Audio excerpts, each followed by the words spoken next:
How many people have been on an antacid? I'll raise my hand for that. I was on one for 2 years. Okay. And so the information that I'm presenting tonight, I didn't have a lot of this information even 5 years ago. There's a lot of new studies that have come out that are unfortunately showing all the long-term negative side effects of these medications. So I'm going to give you some of that information, and then also, well, what can we do? What's the alternative? How do we get around these acid-reducing medications? If they're not good and I still have all these symptoms, what do I need to do? So that's the journey we're going to be on for about the next, well, I can ramble on about this topic for probably days, but we'll go about an hour, hour and a half and go from there. I'll try to keep questions to the end just because we are recording tonight's talk, but if there's something really burning you think you're going to forget the question, just jump right in and ask it. And I tend to I don't do a good job of following my slides. I apologize in advance because I just gave you the roadmap already. But why stomach acid is needed for optimal digestive health. So that might be counterintuitive right off the bat. We need stomach acid, so why are we taking all of these antacids and neutralizing all of our acidity that our stomach does it spends enormous amount of energy producing this acidity in the first place? Why do we want to block it? I'm going to go, I mentioned this already, we're going to go over some current medical literature that's showing the long-term negative consequences and even some short-term consequences of PPIs and antacids. And then there's a lot of typical acid-reducing medications that, again, makes problems even worse, and I'll look at that. Over. And what on the recording, if you look at it at home or on YouTube, and I can always email the slides out too. You'll get there's a direct shot of all the slides too. Yeah. This is my medical disclaimer. So I'm not a physician. I'm a pharmacist. I can't prescribe. I can just give you recommendations. I can't stop a medication. I can again just give you recommendations to take back to your doctor, and if he or she has questions for me, certainly give them my name and number so we can have that conversation. And if we need to taper you off of a medication, I can certainly assist with that with your doctor's permission. It's basically what all that legalese says there.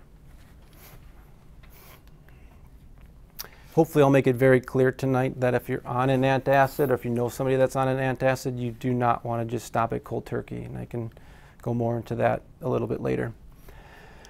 Background on this topic, there is just, I was just looking last night on the web. I think the U.S. population is a little over 300 million people.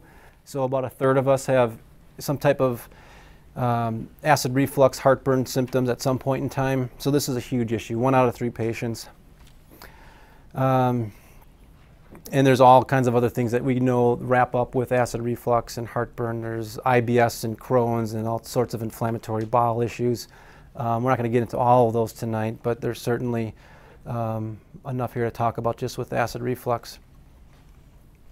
So just looking at anti-ulcer medications, 9th largest drug class in the U.S. Some of these numbers are old. This is based on 2012 data.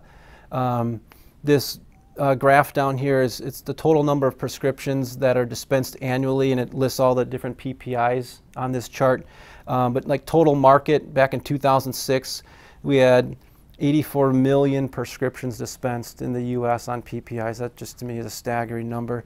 And then that was 2006. and 2009, that jumped up another 10 million to 95 million prescriptions dispensed. So there's a lot of prescriptions. A lot of PPIs out there that patients, in my opinion, are being stuck on these medications, because you'll see later on the FDA and the drug package insert that I get as a pharmacist of how long should a patient be on this. The FDA recommends what's the time frame. The max is basically 12 weeks. So why are patients coming through my door and they're on them for 10 years? There's a huge problem there, right? At least I think there is. How the digestive system works, I'm not going to go through all of this, but we all have that idea. It obviously starts with chewing our food properly, swallowing that, getting through the esophagus, and getting into the stomach, extracting all those nutrients starts in the stomach. Obviously, more of that extraction process starts or continues on throughout the small intestine as well.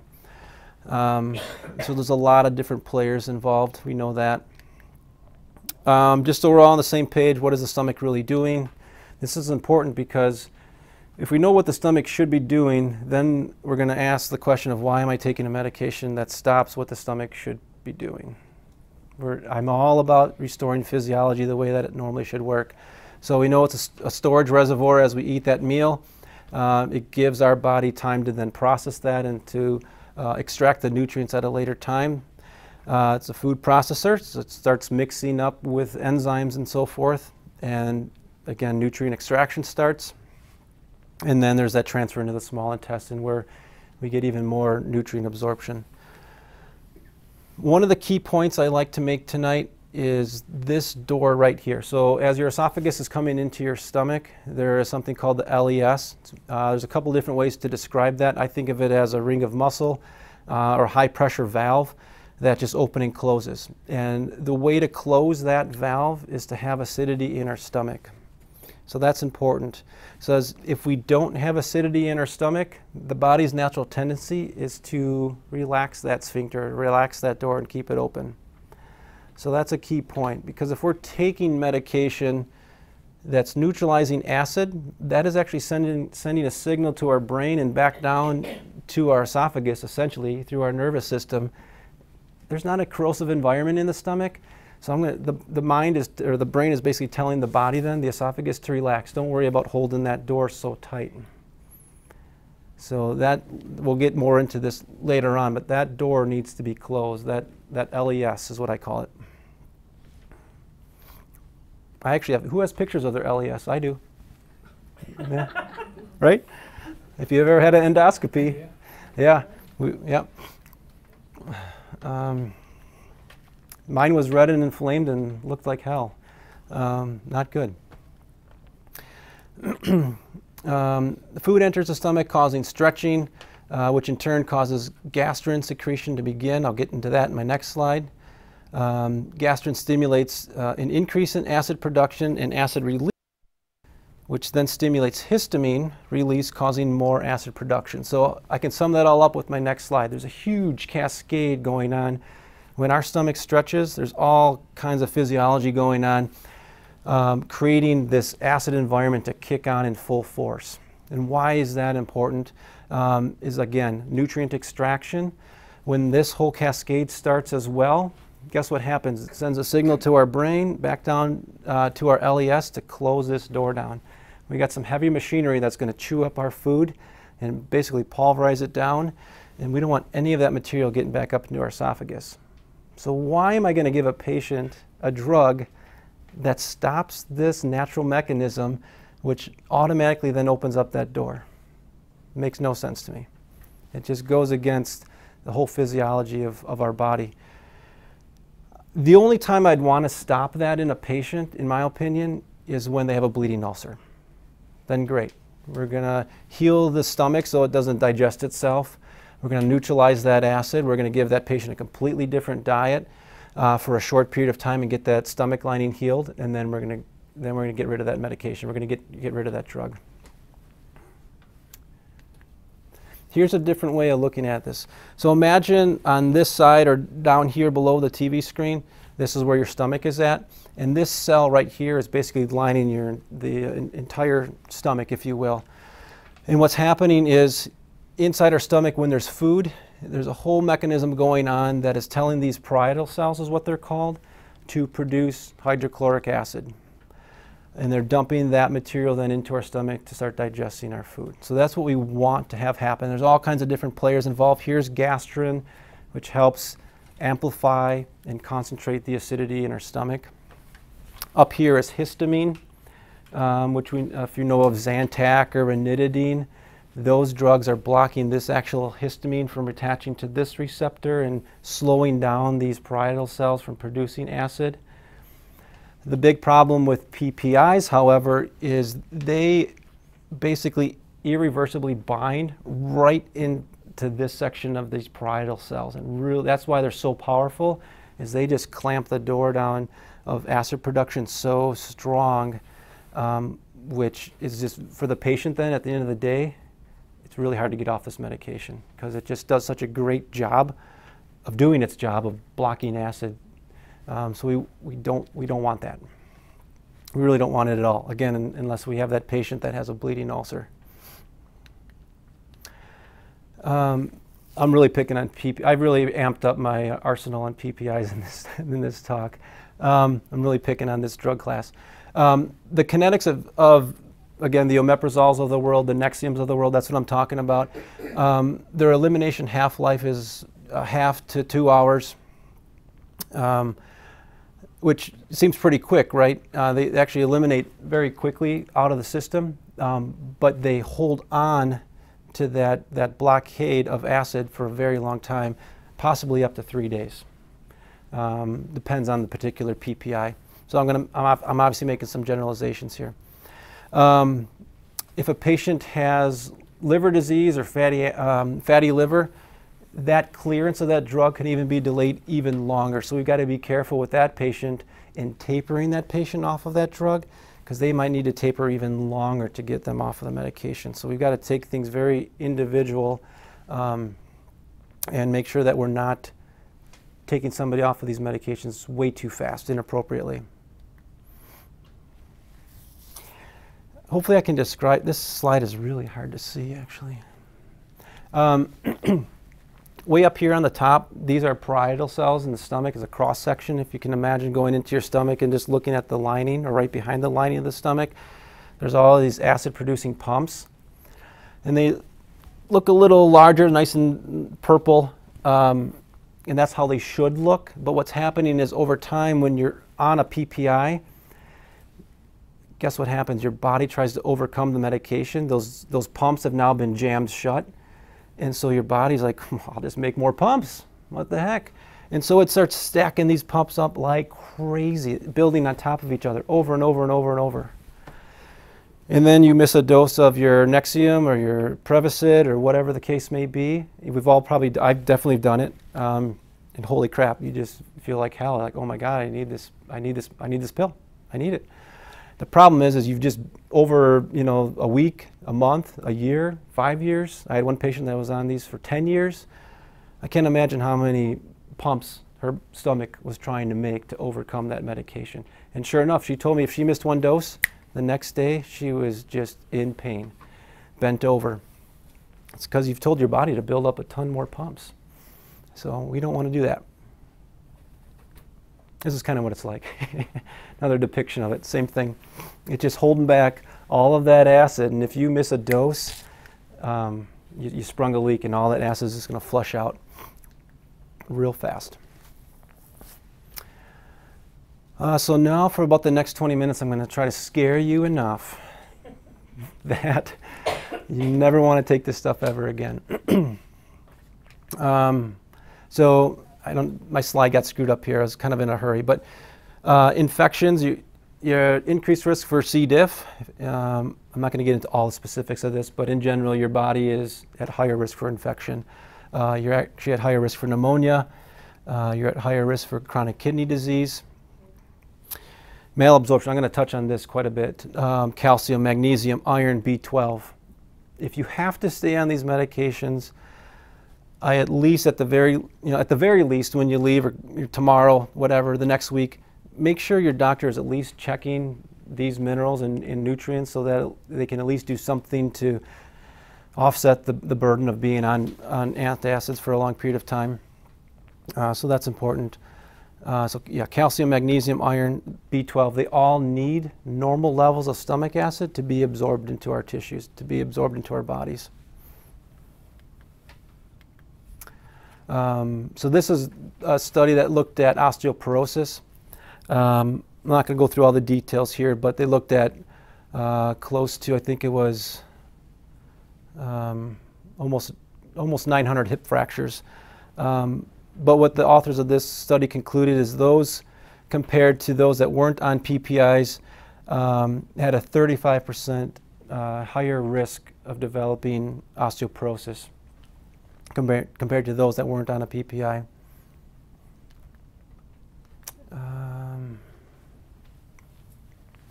So this was from the FDA, decreased magnesium absorption from PPI use. They actually sent out a warning letter to prescribers warning that if a patient is on PPIs for a long period of time, you should be measuring their serum magnesium levels, making sure they're not getting too low. All proton pump inhibitors, all PPIs have been associated with decreased magnesium absorption. So again, if you've been on a PPI for any period of time, again, at the very least, make sure you're getting your magnesium levels checked. So if it is low, we could do something about it. How do you know if you're low? If you haven't had a test yet for your magnesium level, symptoms are anywhere from seizures, arrhythmia. Obviously, these are pretty vague symptoms all over the board. Hypotension, muscle spasm. So if you keep checking the boxes on this list, probably worth having your doctor check your magnesium level. This is the actual FDA communication with the prescribers, which I just talked about. Decrease. There was the same thing over. The other thing about magnesium and PPIs, it says, you know, at the very least, get a serum magnesium level in those patients. The other thing that's an issue here is patients that are also taking diuretics, digoxin, you're at even a higher risk for lower magnesium levels. So I know a lot of patients that I used to consult years ago that were diabetics or high blood pressure, and sure enough, they're on water pills, diuretics, and also a PPI. I never even talked to them about magnesium levels. We just, at that point, didn't know about it, but that's a huge issue.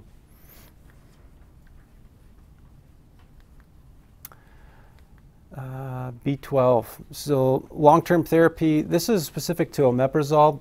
In my opinion, I would probably extrapolate this data to all PPIs if we look at it mechanistically. But at this point, it's just omeprazole is decreased with B12 levels being low. Again, if you haven't had a B12 level checked and you're on a PPI, and I would argue any antacid, have that level checked. It's an easy blood test to obtain from your physician. Again, how do you know unless you have the test? But if you have symptoms, diarrhea, constipation, again, a lot of these are pretty general.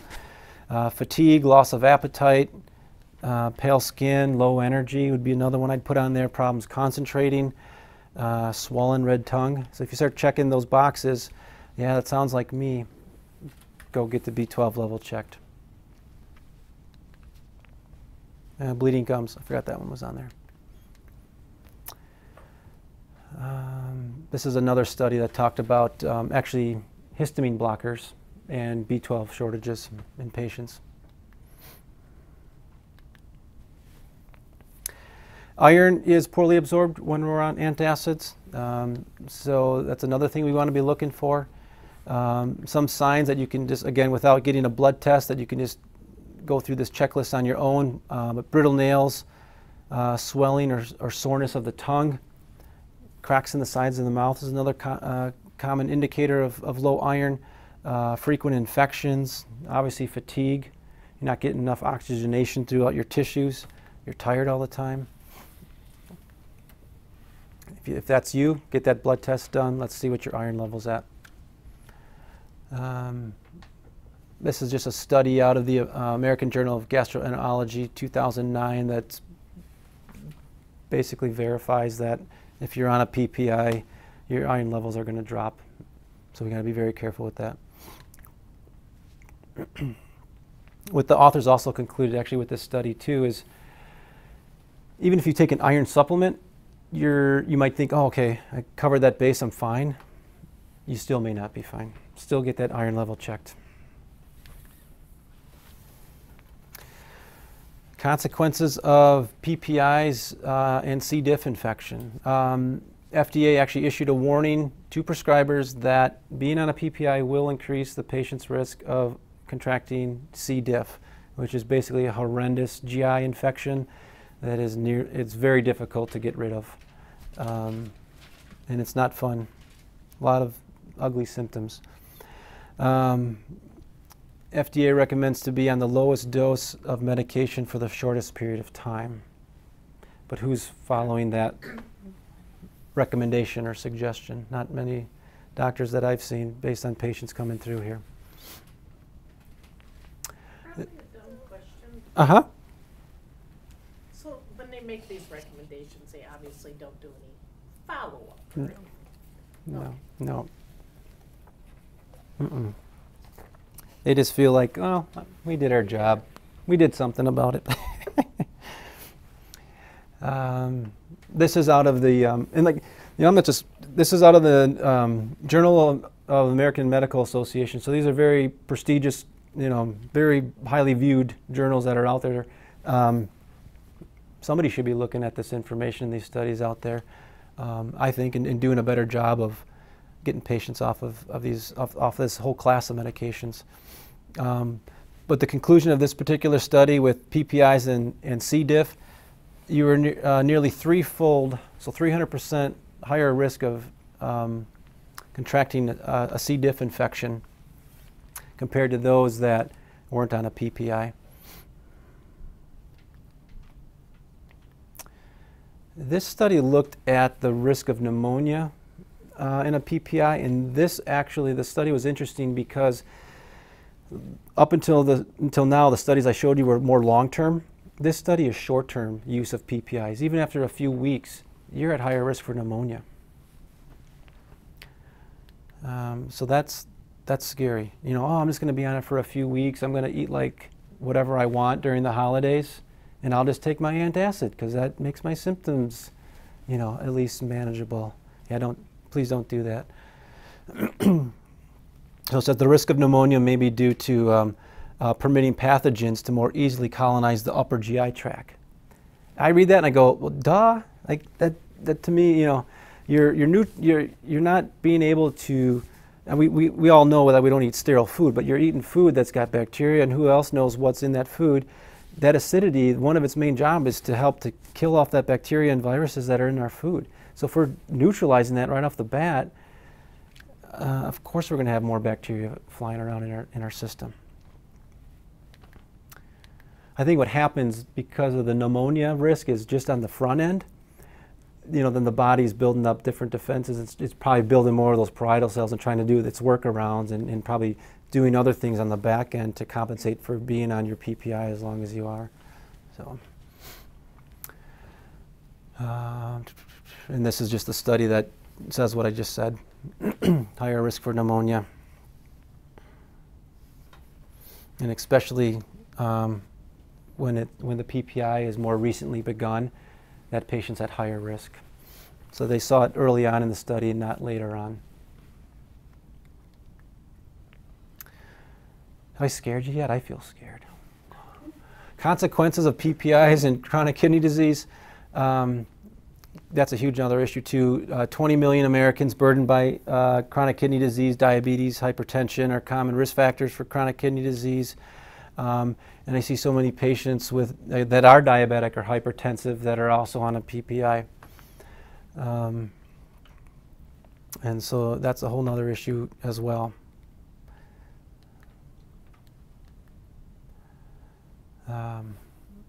All right, so what are my options? Where do I go from here? What do I need to avoid? That's important. Let's talk about that. And then what can I use in place of long-term antacid reducers? Foods to avoid. So we could probably spend an hour just on this. Alcohol, caffeine, carbonated beverages, fried food, processed food, chocolate, everything that I pretty much love. Well, I don't really love processed food. But what I always tell patients is make your own list. When I was in the depths of this myself personally, bananas always set me off. I have no idea why. But just make your own list and obviously stick to it. So, but these are some general ones that most patients have an issue with. I mean, there was times I drank water and it would set off my reflux. Dairy products, vegetable oils, I would say all vegetable oils. This one says including canola. Spicy foods, tomatoes, tomato products, onions. I'm assuming most patients leave with this little like heartburn, acid reflux guide from your doctor when you're first diagnosed of like all these, you know, non-pharmacological things to do, and most of these lists are pretty much the same. Like I said, I tell patients just start creating your own list. This is a good start, and then build from there. Mint, peppermint, anything processed is typically going to set it off. One thing that's not on here that's not listed as a bullet point is wheat or gluten. There's documented cases of patients literally just stopping gluten out of their diet and their acid reflux is gone. Doesn't happen for everyone, but heck, it's worth a try. It'll cost you nothing but just, you know, picking some different foods to eat.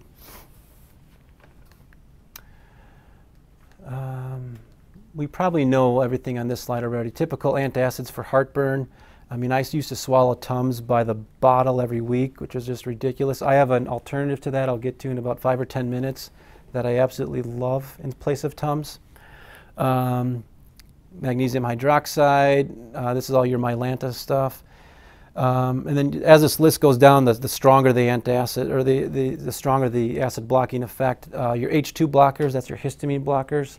Your Tagamints, your Pepsids, your Zantacs, which I was actually on Prevacid and Zantac at the same time. It's ridiculous. Proton pump inhibitors, these are the guys I absolutely hate. I know it's a strong word, but I do. Prilosec, Nexium, Prevacid, Asifex, Omeprazole. There's other ones I'm missing on there. There's newer ones. Dexlansoprazole, I think is another one. They keep reinventing the wheel. Once their patent runs out, Protonics, yeah. They're all the same to me. I mentioned this already earlier in my gabbing that, you know, when you look at the package insert for a PPI, this is Nexium. You know, the FDA indication for Nexium, you know, a max of, what, 8 weeks here?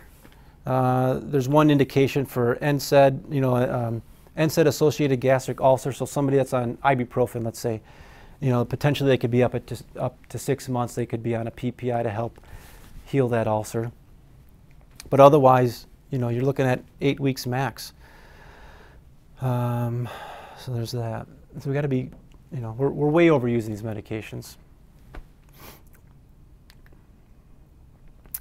All right, so what can we do?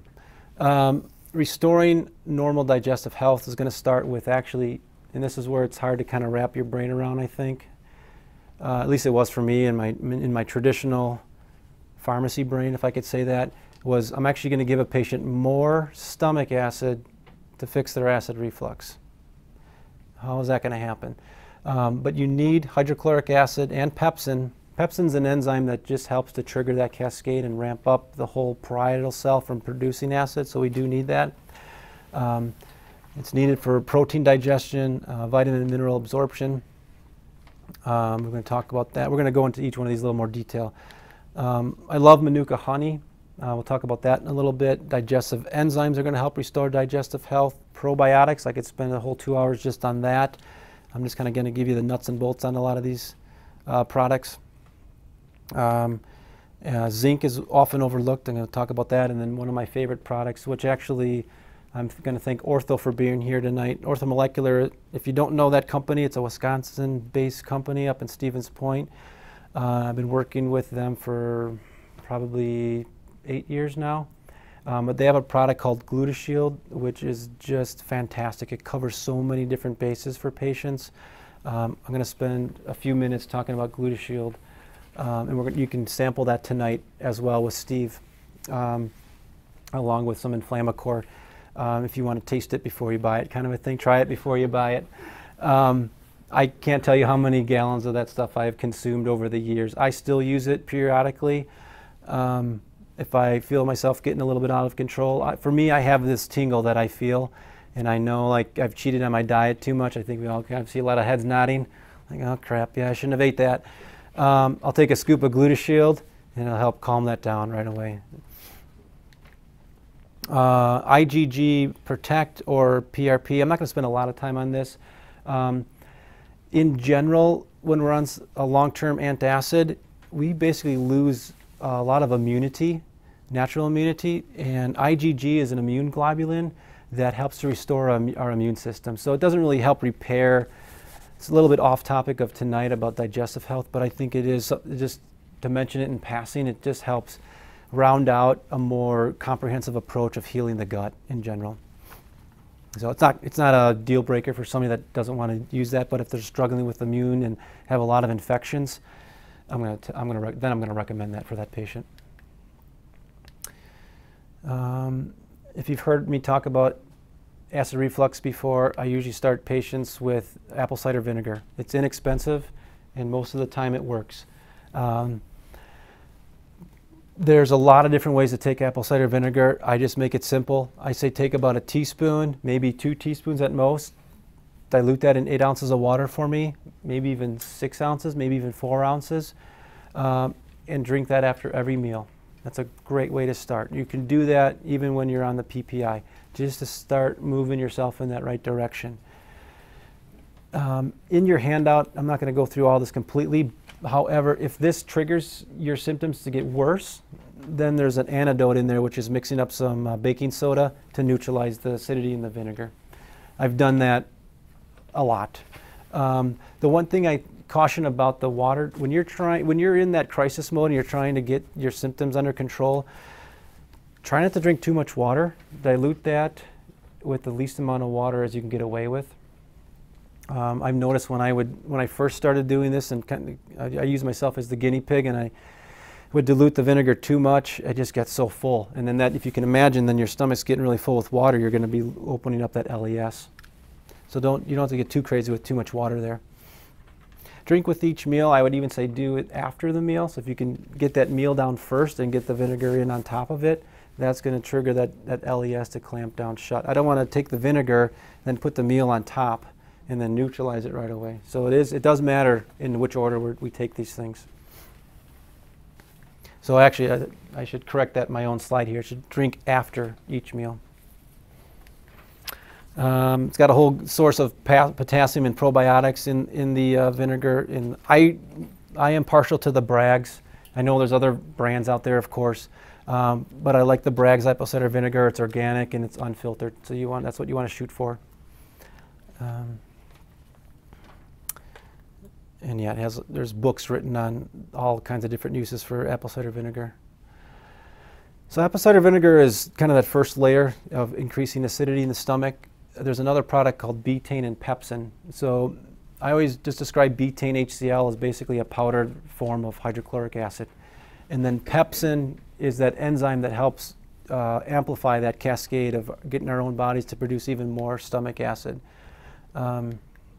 So supports healthy acid levels in the stomach, supports protein breakdown, improves absorption of amino acids, aids in actually fat assimilation and breakdown, and protects against bacterial infections. So for that patient that's titrating off of PPIs or antacids, I'm going to start, and there's a protocol on the back of your handout of each day.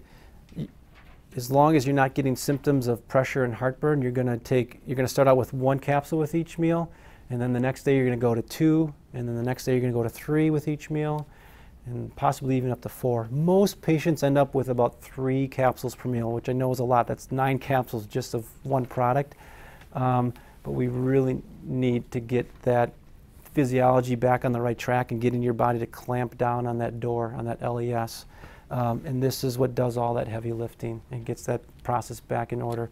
I probably took this for, honestly, I would say 18 months, maybe even 2 years. Not at the full 9 per day, but I took that for a very long time, just getting my stomach more robust and in better shape.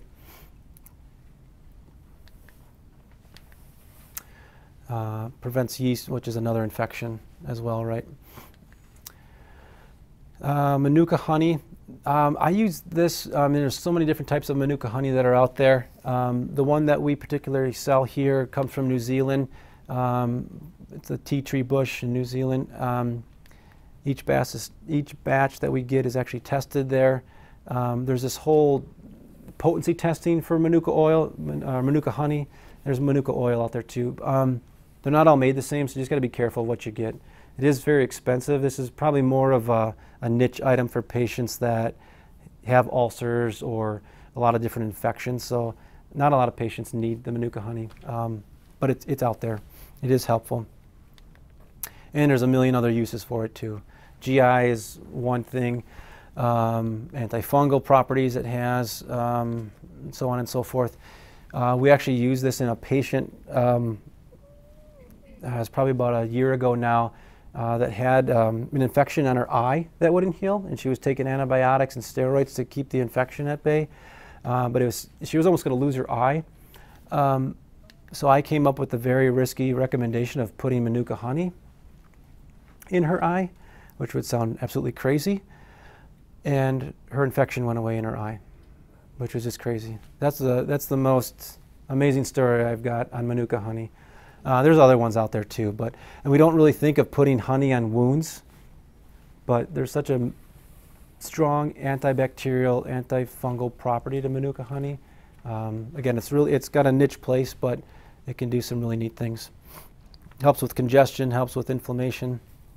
So, yep. We're talking mostly medicinal use? That's right. Honey? I mean, is there any kind of honey you put on toast or anything? Or not really? You could put this, yeah, it is sweet. You could put it in whatever you would like. Okay. So yep. You can use it as a food or as a sweet. Absolutely. Okay. Yep. Absolutely. I'm going to skip over this. There's all kinds of skin conditions topically you can use it for as well. Kind of getting off track here, sorry. Okay. Digestive enzymes, these are often overlooked. A lot of times, even myself, I'd think, oh, there's enough. If you're eating the right kinds of foods and you're not overcooking your vegetables, the food's going to have its own natural enzymes in it to break it down. If your stomach is in pretty bad shape and you've been on antacids for a long time, I'm going to tell you right now, you need more enzymes, and we got to get them exogenously. We got to get them from other than our food. It's just going to help have I say stack the cards in your favor. Give your pancreas, give your stomach lining a little breather and reprieve, and take some digestive enzymes to help actually start extracting more of those nutrients from the food and help better digest that food that you're consuming. So again, it adds in your favor.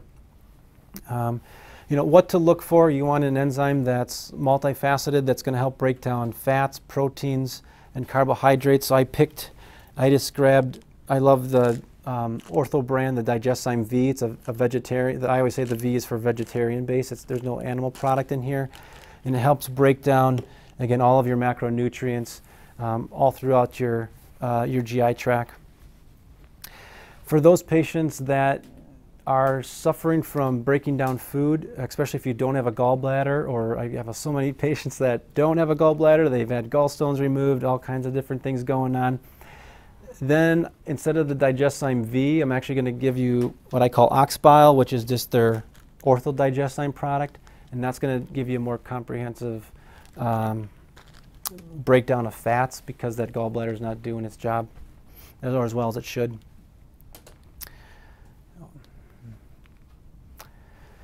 Again, big picture for somebody with acid reflux, they've been on an antacid, and there's a lot of dysbiosis, a lot of bad bacteria that have been built up in the GI tract because of that antacid. There's probably a candida or yeast overgrowth already in your stomach and your intestines, and who knows elsewhere. Probiotics are going to help, again, to neutralize some of that dysbiosis.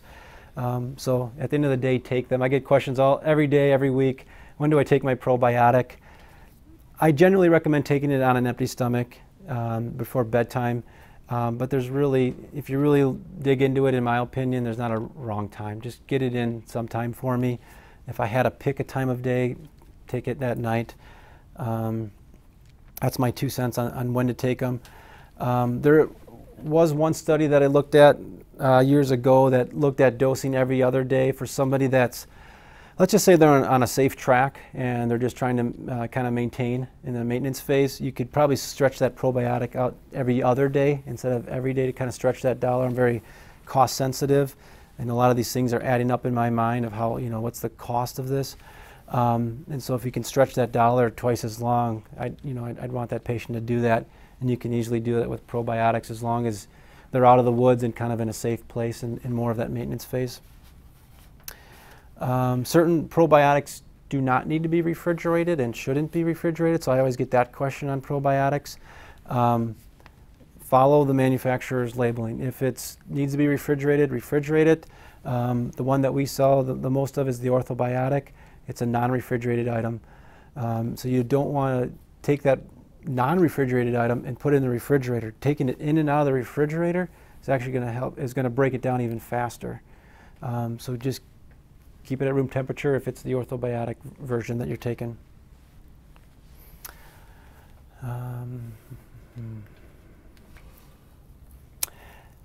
Zinc, it's often overlooked. Sometimes you can get patients feeling better just by giving them zinc. I call it this biophysio, I think I made up that word, biophysical glue, physiological, whatever. It's glue. I think of it as glue. It's a very simple mineral, we all know that, but it helps to link amino acids and tissues together, essentially, is the way I think of it. So make sure you're getting your zinc in every day. My dosing for zinc is daily, and it's typically about 15 up to 50 milligrams a day. So it depends on the patient. Guys typically need a little bit more zinc just for prostate health in general too, so I usually tend to dose them between 30 and 50. So that's important to know. A quick and easy, my dirty trick for knowing if you need more zinc is if you have those little white specks on your nails, which I always tend to have one. Yep, sure enough, there's one there. I used to have one on almost every nail. But that's a classic sign of zinc deficiency. Or if you, there's another test you can do for zinc deficiency called I call it the zinc tally test. It's basically drinking, and I don't have it on the shelf, I haven't carried it for a while, but there's a zinc solution you can drink, and if it tastes, if there's no taste to it, then you're zinc deficient. Once it starts tasting like dirty socks, is what patients describe to me, then you've got enough zinc. And then you can just do a maintenance of zinc, which is just take it by capsule form. But yeah, it's called the zinc tally test. Yep. Is there adequate zinc in multivitamins generally or not? I would say in a good multivitamin, yes. There's probably, honestly, probably at a maximum on a good multi, I think I typically see about 15 to 20 milligrams. So you're kind of at the bottom of the barrel. But if you're going to take GlutaShield, which we'll get to in like 2 more slides, there's I think about 10 or 15 milligrams of zinc in there. So I was going to ask you, you take another zinc in addition to that? Sometimes, yep. I would say if, let's see here. So there's 10 milligrams per scoop, and I'm going to tell most patients to take at a minimum 2 scoops of this a day, sometimes even 3 to 4. Then you're getting, if you're taking 4, that's 40 milligrams. You might have enough right here. That's why this kind of helps simplify a lot of the, instead of leaving here with a grocery cart full of stuff, you just got that. I just told you, see, I don't follow my slide. I get ahead of my slides all the time. That zinc, if you really want to get that zinc tally test, zinc test done with the liquid, just let me know. I can order some bottles of it. I couldn't even tell you what it costs. Maybe, I think it's kind of silly. I think it's probably 20 bucks, to be honest with you. Most patients are going to need zinc anyways, and I'm going to tell them, go get your zinc level tested next time you get a blood draw from your doctor anyways, and just to see where it's at. So glutagenics. This is, again, next to the betaine and HCl, glutagenics is really my favorite supplement for this kind of issue. I say it's a must-have for everywhere, home, office, car. I would carry this stuff around wherever I went. I'm not kidding. I had stuff in my tackle box on my boat, because when you get an attack, it's like you're done. For me, it was like I was done for. Like I just want my heartburn to go away. So I kept this stuff everywhere. So I call this the magic 3. There's glutamine, aloe vera, and licorice root. Glutamine helps to, it's the fuel that helps the cells basically repair themselves in our gut lining. I'm oversimplifying this, but this is the way I think of it. The aloe vera is what you do on a sunburn, right? It cools your skin, it gets rid of the inflammation on the sunburn. Aloe vera in the powdered form in GlutaShield, I have glutagenics up here. Sorry, Steve. Is going to soothe that heartburn feeling. It's going to start repairing the soft tissues of the esophagus and stomach. And then licorice root, I'm going to get to that in just a minute too, is again a soft tissue healer. The one, oh, actually I'm going to skip that, I'll get to that in a second. So I just talked about this DGL. So DGL is the form of licorice root that helps maintain healthy mucosal surface. The thing about licorice root that we have to be careful of is it can actually cause hypertension, but they've gotten around that by this deglycerizing, which doesn't cause you to have this hypertensive effect with licorice root. So that somebody that's hypertensive or on blood pressure medication, they could still take this without issue. I talked about aloe vera already. Just helps that the mucus layer, that mucin layer of the stomach get repaired. And I talked about L-glutamine. That's the fuel for cells that help keep them up and running and extracting the nutrients from our food. It helps with tissue repair. Another ingredient that's in GlutaShield is called N-acetylglucosamine. So we know about glucosamine for joint health. When we acetylate glucosamine, what ends up happening is it's a mucin precursor, which then helps, again, that protective mucousy layer inside of our stomach. It helps to form that. So we start getting more, again, a better integrity of our stomach is what ends up happening with N-acetylglucosamine. And we talked about zinc already, which is also in there. So going back to that slide about the Tums and the antacids, so they sell DGL as a tablet, a chewable tablet, and I carried this around all the time with my GlutaShield. Again, it's have this on hand at all times. There's no issues with the very minimal issues. Unless somebody's walking in here with 5 blood pressure medications and they're still hypertensive, then I'm going to say, okay, let's probably not do the DGL. There are studies that have been done on DGL for peptic ulcer disease. So this is a well-studied product. There is some caution there with kidney, liver issues. So if you're predisposed to this already, you're going to want to, it's not that you can't absolutely take DGL, but you want your doctor looking at, your creatinine clearance, kidney function, that type of thing, liver enzymes, if we need to put you on this.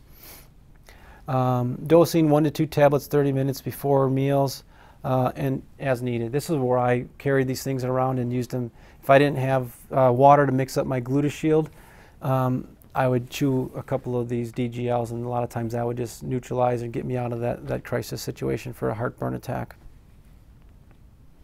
And that's, some patients don't like the taste of these, and I can't remember what they have these, there's a chocolate flavoring in here, natural chocolate flavoring. Those are a neat trick to kind of get you out of a pinch.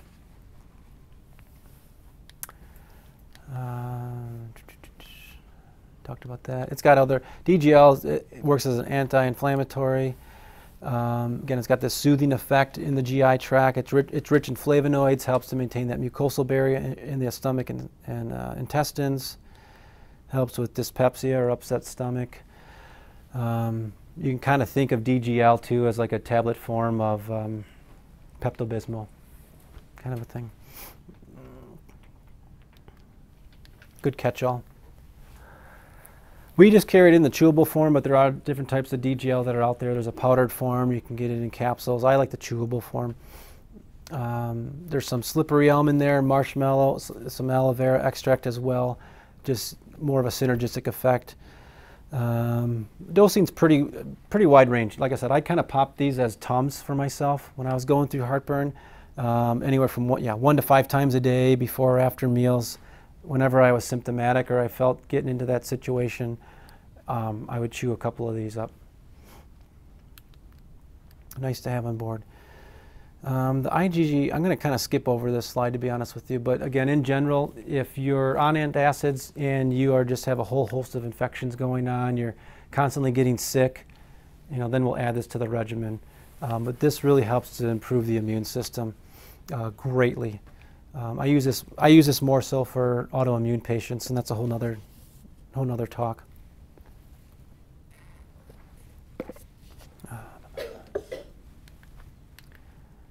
And I'm not going to talk about this. There's something called lactoferrin in the IgG, which actually helps. There's a whole pharmacology behind this too, but it actually helps to improve iron absorption. So if somebody's really struggling with that infection component and low iron, I might recommend the IgG as well.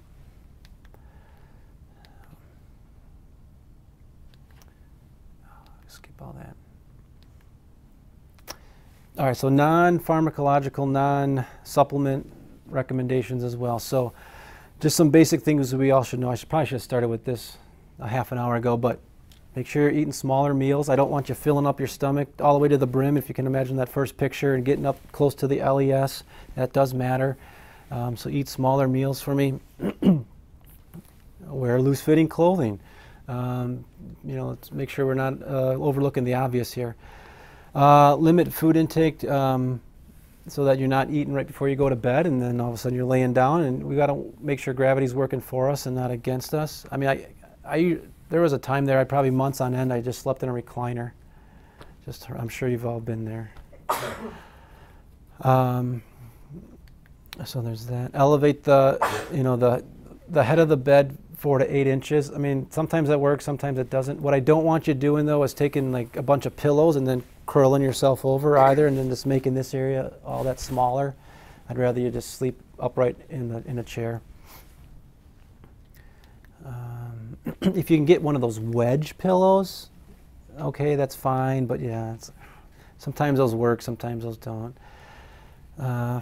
Obviously being overweight's not going to help. I'm not going to talk about that, but I mean, at this point it's just getting on the supplements, getting on a regimen that's going to get your acid reflux under control. We'll worry about your weight later. I think that's kind of silly, because in my opinion, let's just say somebody's overweight. Well, there's an argument out there that you're overeating because you're not getting enough nutrients from your food, so your body's trying to eat more food to get more nutrients. Well, if you're on an antacid and you're not, I mean, it's like, you see the problem there? Yeah. Stop smoking, drinking coffee. Easier said than done, as I'm sipping my coffee right now. See, the beauty of this program is it really works. Because I gave up coffee for like 5 years. It's the worst 5 years of my life. But you can, not that I want you to go back to your vices, but if you repair the GI tract and get it back to its normal functioning condition, yeah, you can cheat and have some of these things again. So we got to put it all in perspective, of course. But when you're in it, when you're in the trenches, you got to get rid of that caffeine and nicotine. It's the caffeine, and it's patients always, every time I give this talk, well, can I have decaf? Well, there's still a little bit of caffeine in decaf, plus there's just the coffee itself that irritates the LES and the lining. So I'm sorry, but decaf, I mean, if you can get away with it, fine. But if you're going to spend all this money and time and effort with the supplements, why put that in there? We talked about this. I think I talked about this already, but there's all kinds of foods that we should be avoiding. We talked about that. There's all kinds. Well, here's one thing we didn't talk about, but there's all kinds of medications that loosen that LES. So some of these, like a lot of asthmatic medication can loosen the LES. So some of these things we don't want to overlook too quickly. NSAIDs, we talked a little bit about that, but that's your ibuprofen, your Advil. Calcium channel blockers, cardizem, diltiazem. If you're on a calcium channel blocker for hypertension or for other reasons for that matter, that could be contributing to your acid reflux. So you can kind of see how this quickly can build, where you got a patient on 15 medications leaving the pharmacy. I mean, because they probably went in with hypertension, and then they complained to their doctor that they had heartburn, so then they put them on a PPI. Now they've got an arrhythmia because they're magnesium deficient, but we didn't know that back then, so then they got them on you can just see how this spins out of control real fast. Beta blockers, that's a whole nother drug class of blood pressure medication. So like your atenolols, your metoprolols, anything that ends in OL, that's a beta blocker essentially. Those can loosen the LES. Your Valiums, your diazepam, your benzodiazepines can loosen that up. nitrates, Demerol. The list is even longer than that. It even continues over here. Aspirin, tetracyclines, that's drugs not around it much anymore.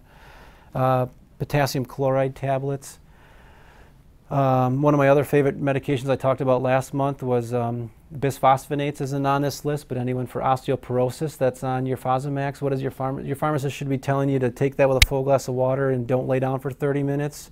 That's because those bisphosphonates can just wreck your esophagus and stomach.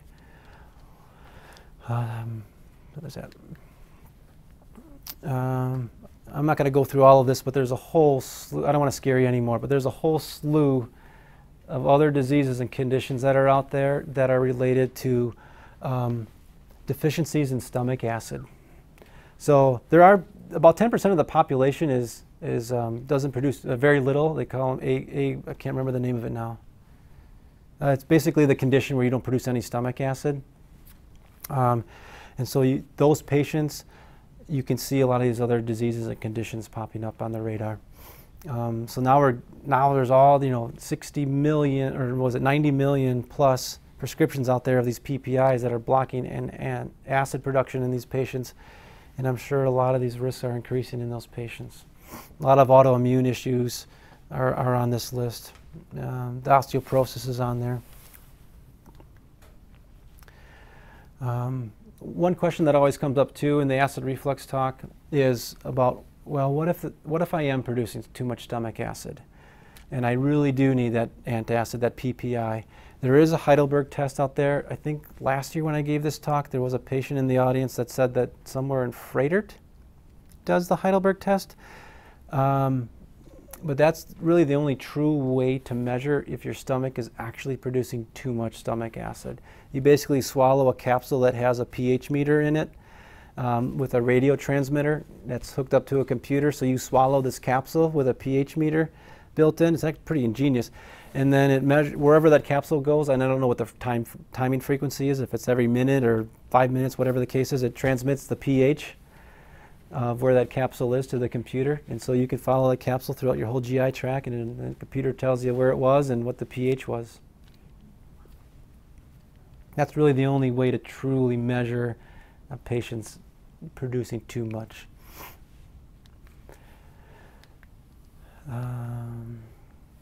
So take-home points, if you have low stomach acid, then you have what my doctor called was a loose LES, which leads into acid reflux.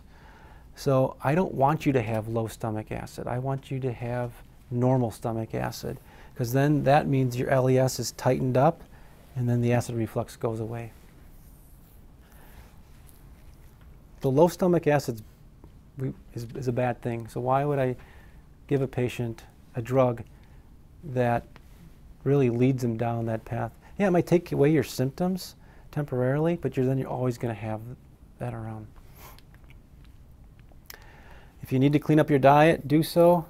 Again, stomach acid is good for you. So it's not, another question I always get is, well, I thought I need to eat an alkaline diet.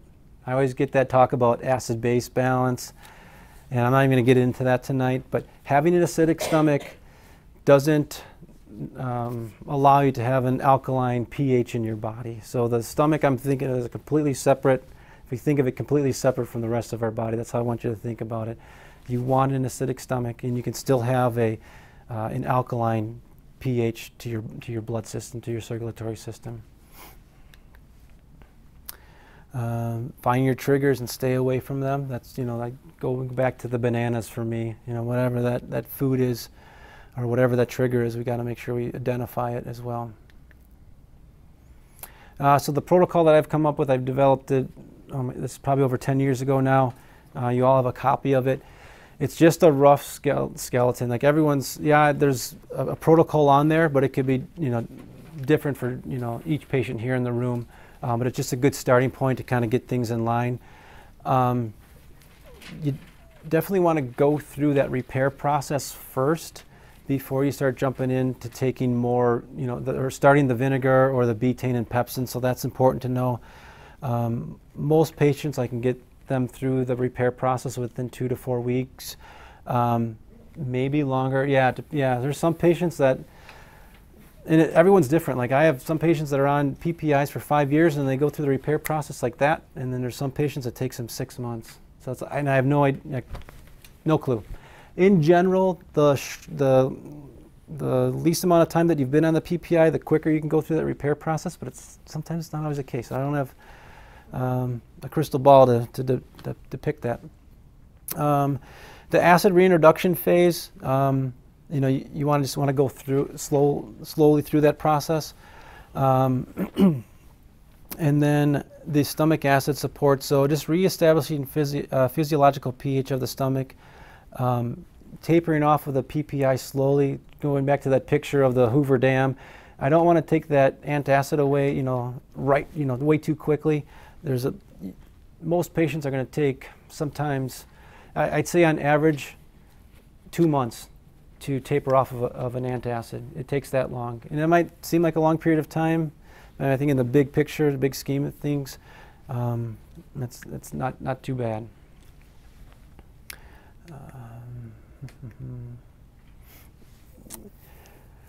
This was probably one of the first books I read on acid reflux. I still like it. There's some things that are a little bit obsolete now, but Jonathan Wright wrote this book, gosh, probably 1980s if I had to guess. It's been around for a long time. It's actually hard to find copies of it now, but that's a good book that kind of goes through some more of the history. So we knew this years ago.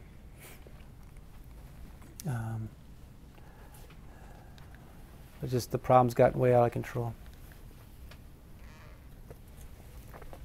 All right, so in conclusion, I really ramped up my dislike for PPIs in my slides, but PPIs are physiologically addictive medications, and so that's going back to the slide of the cross-section of the stomach lining of all those parietal cells, all those acid pumps, just your body's trying to build up more and more and more of them. That's what we mean by physiologically addictive. PPI use is confounded by physiological dependence factors. I'm sorry, psychological dependence factors. So it's that need that in our mind we can't not have a PPI, although they're going to have acid reflux. It's going to be horrible. PPI withdrawal is definitely challenging. I'm not going to stand up here and say it's easy. I mean, I personally have been through it myself. I wish I would have had that guide when I did it. I just read Jonathan Wright's book, and then one day I just cut my PPI cold turkey. There was 2 days there that was just horrendous for me. But I learned a lot, that's for sure. What not to do. Again, there's no one right way to wean a patient off of a PPI. Again, I can have 10 patients and they might be all on the same PPI and their protocols are going to be slightly different for each patient. There's my contact information there. Consultation by appointment. You probably all know Kelly. She takes care of that for me. You can call her. And she can schedule an appointment if you'd like, and I kind of go through piece by piece with each patient. And that's it.